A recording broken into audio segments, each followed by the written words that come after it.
Hello friends, नमस्कार। आज की वीडियो में हम अक्षय तृतीया के बारे में बात करेंगे कि इसका शुभ मुहूर्त क्या है पूजा का और ये क्यों मनाई जाती है। इस दिन हमें क्या करना चाहिए, क्या नहीं करना चाहिए, पूरी जानकारी और साथ ही अक्षय तृतीया की पौराणिक कथा भी सुनेंगे।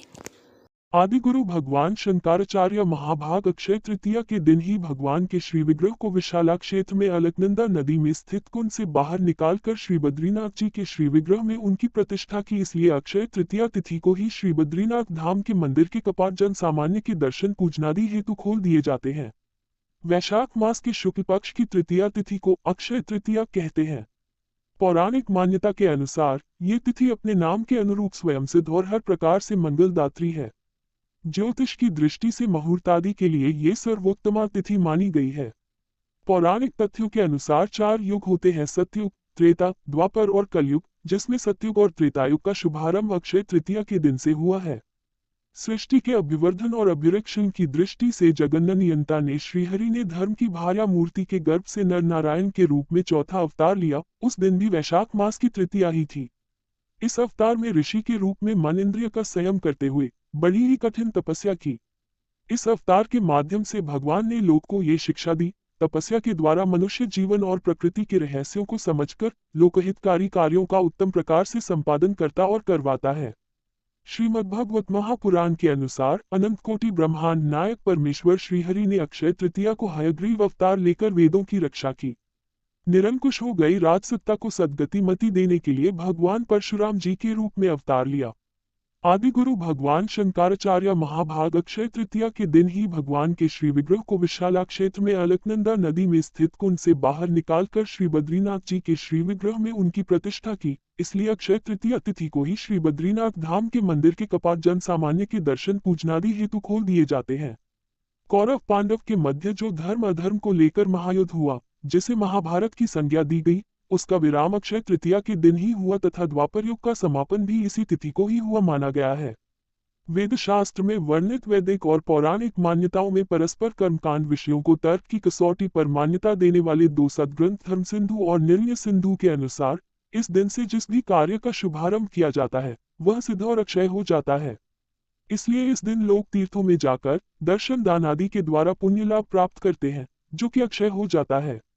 मथुरा वृंदावन में संगीत सम्राट और भगवत भक्त स्वामी हरिदास जी ने अक्षय तृतीया के दिन भगवान बांके बिहारी जी के प्राचीन काष्ठ के विग्रह को प्राप्त किया और उनकी प्रतिष्ठा की। इसलिए केवल अक्षय तृतीया के दिन ही श्री बांके बिहारी जी के चरण कमलों का दर्शन सुलभ होता है, अन्य दिनों वस्त्र से ढका रहता है। स्कंद पुराण और भविष्य पुराण में समुल्लिखित है कि वैशाख शुक्ल पक्ष की तृतीया को महर्षि जमदग्नि की धर्मभार्या रेणुका जी के गर्भ से भगवान नारायण ने अपने अंशावतार के रूप में परशुराम जी के रूप में प्रकट हुए, जो जन्म से ब्राह्मण थे किंतु कर्म से उन्होंने क्षत्रियोचित कार्य किए। पथभ्रष्ट और निरंकुश हो गई राजसत्ता पर अंकुश लगाकर उसे लोकहित में समुचित दिशा दी। पौराणिक मान्यतानुसार एक कथा प्रचलित है कि परशुराम जी की माता रेणुका जी और विश्वामित्र की माता सत्यवती जी ने पुत्र प्राप्ति की कामना से व्रतोपवास किया। व्रत के पूर्ण होने के बाद प्रसाद देते समय ऋषि ने जो प्रसाद दिया वह संयोग से परिवर्तित हो गया, जिसके प्रभाव से परशुराम ब्राह्मण होते हुए भी क्षत्रिय स्वभाव के थे और क्षत्रिय पुत्र होने पर भी विश्वामित्र ब्रह्मर्षि कहलाए। अक्षय तृतीया हिंदू धर्म का एक पावन पर्व है। ये पर्व वैशाख मास की शुक्ल पक्ष की तृतीया तिथि को मनाया जाता है। ये दिन मां लक्ष्मी को समर्पित है। ऐसी मान्यता है कि इस दिन पूजा पाठ करने से सभी इच्छाओं की पूर्ति होती है। वहीं इसकी डेट को लेकर कुछ कंफ्यूजन सी बनी हुई है कि यह 29 अप्रैल को मनाई जाएगी या 30 अप्रैल को। तो आइए इस कंफ्यूजन को दूर करते हैं। हिंदू पंचांग के अनुसार इस साल अक्षय तृतीया 30 अप्रैल बुधवार को मनाई जाएगी। तृतीया तिथि 29 अप्रैल को रात्रि 11:47 से शुरू होगी और 30 अप्रैल को रात्रि 09:37 तक रहेगी। उदया तिथि के अनुसार अक्षय तृतीया का पर्व 30 अप्रैल को ही मनाया जाएगा। अक्षय तृतीया के दिन पूजा का विशेष महत्व होता है। इस दिन शुभ मुहूर्त में पूजा करने से विशेष फल प्राप्त होते हैं। 30 अप्रैल 2025 को अक्षय तृतीया की पूजा के लिए शुभ मुहूर्त इस प्रकार है। अक्षय तृतीया पूजा मुहूर्त सुबह 05:40 से दोपहर 12:18 तक। अक्षय तृतीया के दिन भगवान विष्णु और माता लक्ष्मी को विभिन्न प्रकार के भोग अर्पित किए जाते हैं। इस दिन सत्तू, खीर, हलवा, चने की दाल, ऋतुफल और मिठाई आदि भोग में शामिल करना बहुत शुभ माना जाता है। इस दिन भगवान नर नारायण परशुराम जी और हयग्रीव जी का अवतरण हुआ। भगवान परशुराम भगवान विष्णु के छठे अवतार का जन्म भी इसी दिन हुआ था। इस तिथि को ब्रह्मा जी के पुत्र अक्षय कुमार का जन्म हुआ। यह विश्वास कि ब्रह्मा जी के पुत्र अक्षय कुमार का जन्म अक्षय तृतीया को हुआ था, एक लोकप्रिय मिथक है। इसी तिथि पर रावण के सौतेले भाई कुबेर जी को खजाना मिला। कुबेर को खजाना मिलने का मिथक हमें धन, समृद्धि और संपत्ति के महत्व के बारे में याद दिलाता है। ऐसा भी माना जाता है कि उन्हें देवताओं का खजानेदार बताया गया है, जिन्होंने उन्हें अक्षय तृतीया के दिन ये पद प्रदान किया था। इस दिन सुदामा जी भगवान कृष्ण से द्वारिकापुरी में मिले। यह एक पवित्र दिन माना जाता है और कई धार्मिक अनुष्ठान और उत्सव इस दिन किए जाते हैं। 5 जैन धर्म के प्रथम तीर्थंकर ऋषभदेव जी ने व्रत का पारण किया। कुछ ग्रंथों में यह उल्लेख है कि भगवान ऋषभदेव जी ने एक वर्ष का व्रत फाल्गुन मास की पूर्णिमा को शुरू किया था और वैशाख मास की शुक्ल पक्ष की तृतीया तिथि को पारण किया था। इसी तिथि से महाभारत ग्रंथ की रचना शुरू हुई। महाभारत एक विशाल महाकाव्य है जिसमें 1 लाख से अधिक श्लोक हैं। ऐसा हो सकता है कि महाभारत की रचना अक्षय तृतीया के दिन शुरू हुई हो, लेकिन इस दावे का समर्थन करने के लिए कोई ठोस सबूत नहीं है। इसी तिथि से सतयुग और त्रेतायुग की शुरुआत हुई। हिंदू धर्म में 4 युग माने जाते हैं: सतयुग, त्रेतायुग, द्वापर युग और कलयुग। यह विश्वास कि अक्षय तृतीया के दिन सतयुग और त्रेतायुग की शुरुआत हुई थी, एक लोकप्रिय धारणा है। 8 द्वापर युग का समापन अक्षय तृतीया तिथि को हुआ। कुछ ग्रंथों में यह उल्लेख है कि द्वापर युग का समापन महाभारत युद्ध के बाद हुआ था, जो अक्षय तृतीया के कई दिनों बाद हुआ था। अन्य ग्रंथों में यह उल्लेख है कि द्वापर युग का समापन धीरे धीरे हुआ था, एक विशिष्ट तिथि पर नहीं। 9 आदिशंकराचार्य जी ने कनकधारा स्तोत्र की रचना की। कनकधारा स्तोत्र की रचना कब और कहाँ हुई, इस बारे में अलग अलग मत हैं। कुछ विद्वानों का मानना है कि यह स्तोत्र 8वीं शताब्दी में रचा गया था, जब आदि शंकराचार्य जी भारत में घूम रहे थे। इसी तिथि को महाभारत युद्ध का समापन हुआ। ग्रंथों में यह उल्लेख मिलता है कि युद्ध अक्षय तृतीया के आसपास के समय में समाप्त हुआ था, लेकिन ये स्पष्ट नहीं है कि युद्ध किस तिथि को समाप्त हुआ था। 11 अक्षय तृतीया से ही 4 धाम यात्रा शुरू होती है। हिंदू धर्म में यह मान्यता है कि भगवान विष्णु ने सतयुग की शुरुआत अक्षय तृतीया के दिन किए थे। 4 धाम बद्रीनाथ, केदारनाथ, गंगोत्री और यमुनोत्री भगवान विष्णु के विभिन्न रूपों से जुड़े पवित्र तीर्थ स्थल हैं। इसलिए यह माना जाता है कि अक्षय तृतीया के दिन से 4 धाम यात्रा शुरू करना अत्यंत शुभ होता है। 12 सिर्फ इसी तिथि को होते हैं श्री बांके बिहारी जी के चरण दर्शन। पौराणिक कथाओं के अनुसार श्री बांके बिहारी जी अक्षय तृतीया के दिन ही पहली बार प्रकट हुए थे, इसलिए ये दिन उनके लिए विशेष रूप से महत्वपूर्ण माना जाता है। श्री बांके बिहारी जी का मंदिर 17वीं शताब्दी में बनाया गया था। उस समय से अक्षय तृतीया के दिन उनके चरण दर्शन की परंपरा शुरू हुई थी। अक्षय तृतीया तिथि से इस तरह की घटनाएं विशेष रूप से जुड़ी हैं। यही वजह है अक्षय तृतीया तिथि को महापर्व के रूप में मनाया जाता है। इस तिथि को शास्त्रों में विशेष तिथि माना जाता है।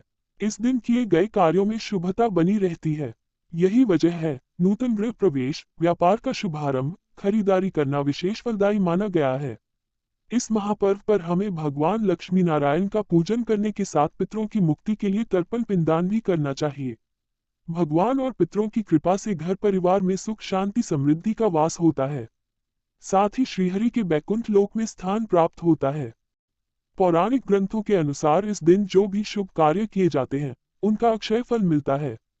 इसी कारण इसे अक्षय तृतीया कहा जाता है।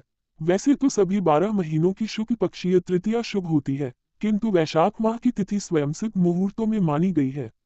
आधिकारिक नाम अक्षय तृतीया, अन्य नाम आखा तीज, अक्षय तीज। अनुयायी हिंदू, जैन। प्रकार उद्देश्य धर्म, पुण्य, धन और कर्म आदि। अक्षय फल उत्सव, व्रत, दान, पूजन। तिथि वैशाख मास में शुक्ल पक्ष की तृतीया तिथि।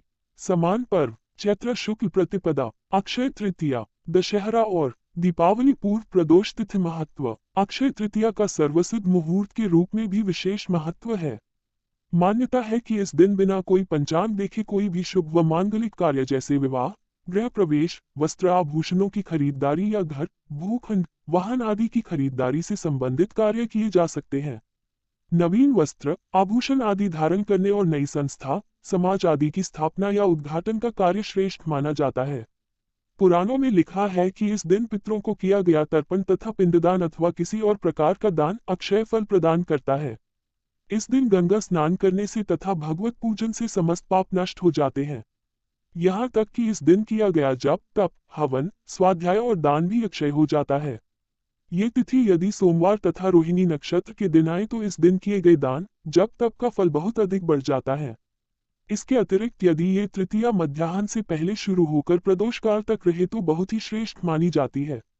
ये भी माना जाता है कि आज के दिन मनुष्य अपने या स्वजनों द्वारा किए गए जाने अनजाने अपराधों की सच्चे मन से ईश्वर से क्षमा प्रार्थना करे तो भगवान उसके अपराधों को क्षमा कर देते हैं और उसे सद्गुण प्रदान करते हैं। अतः आज के दिन अपने दुर्गुणों को भगवान के चरणों में सदा के लिए अर्पित कर उनसे सद्गुणों का वरदान मांगने की परंपरा भी है। हालांकि श्रीमद् भगवद गीता 16 के श्लोक 23-24 में गीता ज्ञानदाता स्पष्ट रूप से निर्देशित देते हुए कहता है कि जो साधक शास्त्रों में वर्णित भक्ति की क्रियाओं के अतिरिक्त कोई अन्य साधना व क्रियाएं करते हैं, उनको न सुख की प्राप्ति होती है, न उनको सिद्धि की प्राप्ति होती है और न ही उनको मोक्ष की प्राप्ति होती है, अर्थात यह व्यर्थ की पूजा है। साधक को वे सभी क्रियाओं का परित्याग कर देना चाहिए जो गीता तथा वेदों अर्थात प्रभुदत्त शास्त्रों में वर्णित नहीं है। हिंदू धर्म में महत्व। अक्षय तृतीया के दिन ब्रह्म मुहूर्त में उठकर समुद्र व गंगा स्नान करके और शांतचित होकर भगवान विष्णु की विधि विधान से पूजा करने का प्रावधान है। नैवेद्य में जौ व गेहूं का सत्तू, ककड़ी और चने की दाल अर्पित किया जाता है। तत्पश्चात फल, फूल, पात्र तथा वस्त्र आदि दान करके ब्राह्मणों को दक्षिणा दी जाती है। ब्राह्मण को भोजन करवाना कल्याणकारी समझा जाता है। मान्यता है कि इस दिन सत्तू अवश्य खाना चाहिए तथा नए वस्त्र और आभूषण पहनने चाहिए। गौ, भूमि, स्वर्ण पात्र इत्यादि का दान भी इस दिन किया जाता है। ये तिथि वसंत ऋतु के अंत और ग्रीष्म ऋतु का प्रारंभ का दिन भी है, इसलिए अक्षय तृतीया के दिन जल से भरे घड़े, कुल्हड़, सकोरे, पंखे, खदाउन, छाता, चावल, नमक, घी, खरबूजा, ककड़ी, शक्कर, साग, इमली, सत्तू आदि गर्मी में लाभकारी वस्तुओं का दान पुण्यकारी माना गया है। इस दान के पीछे ये लोक विश्वास है कि इस दिन जिन जिन वस्तुओं का दान किया जाएगा वे समस्त वस्तुएं स्वर्ग व अगले जन्म में प्राप्त होगी। इस दिन लक्ष्मी नारायण की पूजा श्वेत कमल अथवा श्वेत पाटल, गुलाब व पीले पाटल से करनी चाहिए। सर्वत्र शुक्ल पुष्पानि प्रशस्तानि सदार्चने दान काले च सर्वत्र मंत्र मेत मुदिरयेत, अर्थात सभी महीनों की तृतीया में श्वेत पुष्प से किया गया पूजन प्रशंसनीय माना गया है। ऐसी भी मान्यता है कि अक्षय तृतीया पर अपने अच्छे आचरण और सद्गुणों से दूसरों का आशीर्वाद लेना अक्षय रहता है। भगवान विष्णु और माता लक्ष्मी की पूजा विशेष फलदायी मानी गई है। इस दिन किया गया आचरण और सत्कर्म अक्षय रहता है। भविष्य पुराण के अनुसार इस तिथि की युगादि तिथियों में गणना होती है। सतयुग और त्रेता युग का प्रारंभ इसी तिथि से हुआ है। भगवान विष्णु ने नर नारायण, हयग्रीव और परशुराम जी का अवतरण भी इसी तिथि को हुआ था। ब्रह्मा जी के पुत्र अक्षय कुमार का आविर्भाव भी इसी दिन हुआ था। इस दिन श्री बद्रीनाथ जी की प्रतिमा स्थापित कर पूजा की जाती है और श्री लक्ष्मी नारायण के दर्शन किए जाते हैं। प्रसिद्ध तीर्थ स्थल बद्रीनारायण के कपाट भी इसी तिथि से ही पुनः खुलते हैं। वृंदावन स्थित श्री बांके बिहारी जी मंदिर में भी केवल इसी दिन श्री विग्रह के चरण दर्शन होते हैं, अन्यथा वे पूरे वर्ष वस्त्रों से ढके रहते हैं। अनुसार तृतीया 41 घटी 21 पल होती है तथा धर्म सिंधु एवं निर्णय सिंधु ग्रंथ के अनुसार अक्षय तृतीया 6 घटी से अधिक होना चाहिए। पद्म पुराण के अनुसार इस तृतीया को अपराह्न व्यापिनी मानना चाहिए। इसी दिन महाभारत का युद्ध समाप्त हुआ था और द्वापर युग का समापन भी इसी दिन हुआ था। ऐसी मान्यता है कि इस दिन से प्रारंभ किए गए कार्य अथवा इस दिन को किए गए दान का कभी भी क्षय नहीं होता। मदनरत्न के अनुसार अस्या तिथोक्षय मूर्पति हुत न दत्तम तेनाक्षयति कथिता मुनिभिस्तृतीया उद्दिश्य दैवतपितॄन् क्रियते मनुष्यः तच्च अक्षयम भवति भारत सर्वमेव। प्रचलित कथाएं। अक्षय तृतीया की अनेक व्रत कथाएं प्रचलित हैं। ऐसी ही एक कथा के अनुसार प्राचीन काल में एक धर्मदास नामक वैश्य था। उसकी सदाचार, देव और ब्राह्मणों के प्रति बहुत श्रद्धा थी। इस व्रत के महात्म्य को सुनने के पश्चात उसने इस पर्व के आने पर गंगा में स्नान करके विधिपूर्वक देवी देवताओं की पूजा की। व्रत के दिन स्वर्ण, वस्त्र तथा दिव्य वस्तुएं ब्राह्मणों को दान में दी। अनेक रोगों से ग्रस्त तथा वृद्ध होने पर भी उसने उपवास करके धर्म, कर्म और दान पुण्य किया। यही वैश्य दूसरे जन्म में कुशावती का राजा बना। कहते हैं कि अक्षय तृतीया के दिन किए गए दान व पूजन के कारण वह बहुत धनी प्रतापी बना। वह इतना धनी और प्रतापी राजा था कि त्रिदेव तक उसकी सभा में अक्षय तृतीया के दिन ब्राह्मण का वेश धारण करके उसके महायज्ञ में सम्मिलित होते थे। अपनी श्रद्धा और भक्ति का उसे कभी घमंड नहीं हुआ और महान वैभवशाली होने पर भी वह धर्म मार्ग से विचलित नहीं हुआ। माना जाता है कि यही राजा आगे चलकर राजा चंद्रगुप्त के रूप में जन्मा। स्कंद पुराण और भविष्य पुराण में उल्लेख है कि वैशाख शुक्ल पक्ष की तृतीया को रेणुका के गर्भ से भगवान विष्णु ने परशुराम रूप में जन्म लिया। कोंकण और चिपलून के परशुराम मंदिरों में इस तिथि को परशुराम जयंती बड़ी धूमधाम से मनाई जाती है। दक्षिण भारत में परशुराम जयंती को विशेष महत्व दिया जाता है।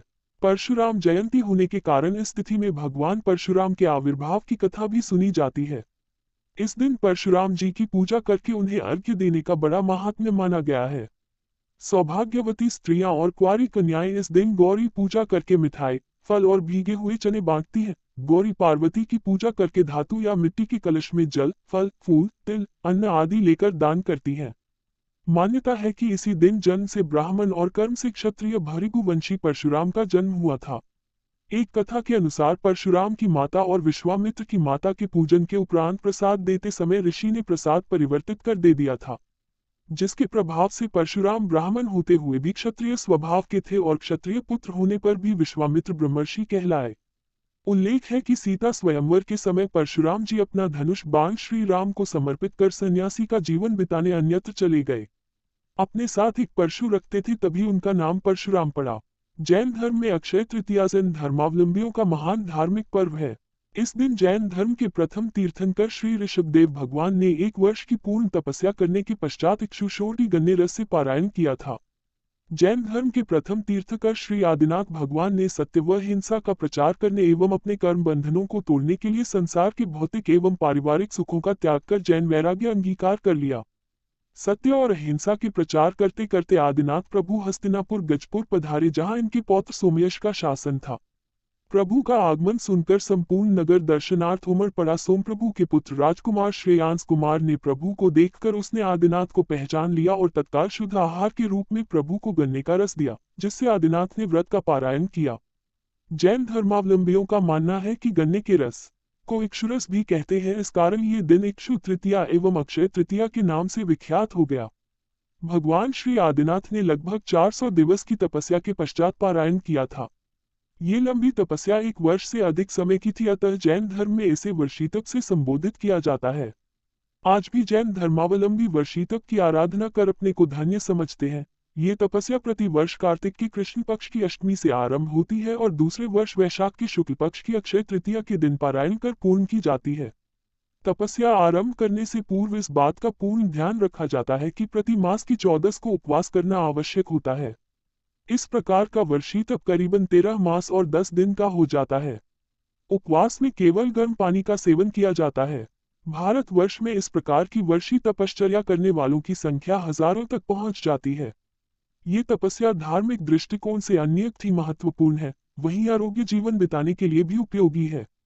संयम जीवन यापन करने के लिए इस प्रकार की धार्मिक क्रिया करने से मन को शांत, विचारों में शुद्धता, धार्मिक प्रवृत्तियों में रुचि और कर्मों को काटने में सहयोग मिलता है। इसी कारण इस अक्षय तृतीया का जैन धर्म में विशेष धार्मिक महत्व समझा जाता है। मन, वचन एवं श्रद्धा से वर्षीतप करने वाले को महान समझा जाता है। संस्कृति में इस दिन से ब्याह परिण्य करने का आरंभ हो जाता है। बड़े वृद्ध अपने पुत्र पुत्रियों के लगन का मांगलिक कार्य आरंभ कर देते हैं। अनेक स्थानों पर छोटे बच्चे भी पूरी रीति परंपराओं के साथ अपने दादा गुड़िया का विवाह रचाते हैं। इस प्रकार गांवों में बाल बालिकाओं सामाजिक कार्य व्यवहारों को स्वयं सीखते व आत्मसात करते हैं। कई स्थान पर तो परिवार के साथ साथ पूरा का पूरा गांव भी बाल बालिकाओं के द्वारा रचे गए वैवाहिक कार्यक्रमों में सम्मिलित हो जाता है। इसलिए कहा जा सकता है कि अक्षय तृतीया सामाजिक व सांस्कृतिक शिक्षा का अनूठा त्योहार है। कृषक समुदाय में इस दिन एकत्र होकर आने वाले वर्ष के आगमन, कृषि उपज आदि के शगुन देखते हैं। ऐसा विश्वास है कि इस दिन जो शगुन कृषकों को मिलते हैं वे 100% सत्य होते हैं। राजपूत समुदाय में आने वाला वर्ष सुखमय हो, इसलिए इस दिन आखेट मृग्या पर जाने की परंपरा है। विभिन्न प्रांतों में अक्षय तृतीया, बुंदेलखंड में अक्षय तृतीया से प्रारंभ होकर पूर्णिमा तक बड़ी धूमधाम से उत्सव मनाया जाता है, जिसमें कुंवारी कन्याएं अपने भाई, पिता तथा गांव घर और कुटुंब के लोगों को शगुन बांटती हैं और गीत गाती हैं। अक्षय तृतीया को राजस्थान में वर्षा के लिए शगुन निकाला जाता है। वर्षा की कामना की जाती है। लड़कियां झुंड बनाकर घर घर जाकर शगुन गीत गाती हैं और लड़के पतंग उड़ाते हैं। यहाँ इस दिन 7 तरह के अन्नों से पूजा की जाती है। मालवा में नए घड़े के ऊपर खरबूजा और आम के पल्लव रखकर पूजा होती है। ऐसा माना जाता है कि इस दिन कृषि कार्य का आरंभ किसानों को समृद्धि देता है। ऐसी ही रोचक जानकारी के साथ आप सब बने रहिए फ्रेंड्स। आप सबका साथ हमारे लिए बहुत महत्वपूर्ण है। साथ ही आपको महाभारत की कथाएं सुनना अच्छा लगता हो या रामायण की कथाएं सुनना अच्छा लगता हो या वेदों शास्त्रों की जानकारी प्राप्त करना अच्छा लगता हो या पूजा पाठ से रिलेटेड कोई भी जानकारी चाहिए या तीर्थ के बारे में कुछ भी जानना है, please like comment subscribe share it. Thank you friends. हम फिर मिलेंगे अगले वीडियो में। तब तक के लिए नमस्कार। जय विष्णु भगवान की, जय माँ लक्ष्मी की।